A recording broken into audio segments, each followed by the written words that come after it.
જય માતાજી।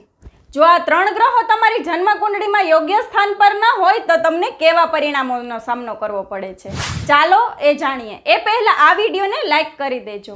તમારી જન્મકુંડળીમાં જો શનિ ગ્રહ અશુભ સ્થાનમાં હોય તો ક્યારેય તમને પ્રગતિનો માર્ગ મળતો નથી અને કોઈ પણ વ્યાપાર કે ધંધામાં સફળ નથી થતા। બીજો ગ્રહ છે રાહુ, જે તમને મળતા લાભો અટકાવે છે, નોકરી ધંધામાં નુકસાન અપાવ્યા કરે છે અને કોઈ પણ સાથે સારો વ્યવહાર રહેતો નથી। અને મંગળ ગ્રહ, જે તમારી પાસે આવતું ધન ક્યારેય રોકતો નથી અને તમે કર્જાના બોજમાં ફસાતા જાઓ છો। તો આ હતા એ ત્રણ ગ્રહો જે તમારી કિસ્મતને રોકે છે આગળ વધવા માટે।